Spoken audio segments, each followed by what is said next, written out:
अर्थव्यवस्था को फिर से रफ्तार पर लाने के लिए सरकार की तरफ से किए गए हैं कुछ अहम ऐलान, जिसमें सबसे बड़ी बात यही है कि सरकारी बॉन्ड में एफआईआई लिमिट बढ़ा दी गई है, जिसे 15 अरब डॉलर से 20 अरब डॉलर कर दिया गया है। सरकार ने ईसीबी की सीमा भी 10 अरब डॉलर बढ़ा दी है। तो ये तमाम ऐसे कदम हैं जिससे ये उम्मीद जगी है कि सरकारी बॉन्ड में इस विदेशी निवेश सीमा को बढ़ाए जाने के साथ ही कुछ बेहतरी, कुछ सुधार की उम्मीद हम और आप रख सकते हैं। तो अर्थव्यवस्था को पटरी पर लाने के लिए कई अहम कदम उठाए जाएंगे। इंफ्रास्ट्रक्चर में विदेशी निवेश के नियमों में भी ढील दी गई है।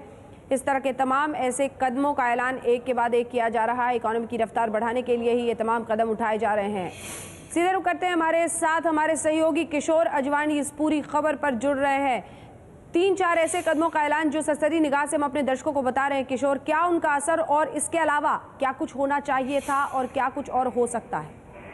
देखिए, जो ये असर सीधा कोशिश हो रही है, पहले तो रुपए को कंट्रोल में लाने की कोशिश हो रही है कि डॉलर देश में आए। ये सारे कदम जो हैं, इन सबका जो फौरी तौर पर सीधा असर अभी जो है वो इसी कोशिश में है कि डॉलर जो है वो देश में आए, जिससे रुपया जो फ्री फॉल चल रहा है, जो गिर रहा है, उसके गिरावट पे उसको कंट्रोल में लाया जा सके। तो पहला और उसके असर दिख भी रहे हैं, जिस तरह से रुपया आज रैली कर रहा है।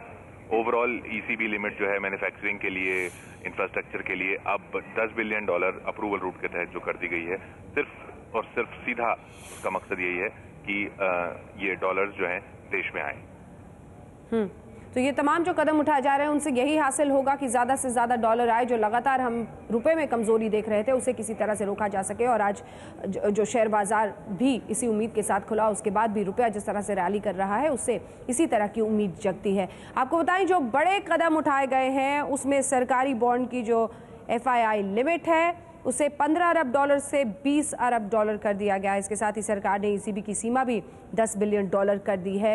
ये तमाम ऐसे कदम हैं जिसके साथ आने वाले वक्त में हम रुपए को और भी मजबूत होता हुआ देखेंगे। यानी डॉलर ज़्यादा से ज़्यादा जब देश में आएगा तो रुपए की कीमत बेहतर होगी, रुपया ज़्यादा मजबूत होगा और इसीलिए अर्थव्यवस्था को एक बार फिर पटरी पर लाने के लिए, उसे जिस तरह से खस्ता हाल वो चल रही है उसे वापस रफ्तार देने के लिए, रुपए को संभालने के लिए, रुपए की घटती हुई लगातार कीमत को किसी तरह से रोकने के लिए इन कदमों का ऐलान किया गया है। और जिस तरह से रुपया रैली कर रहा है उसका असर भी देखने को मिल रहा है।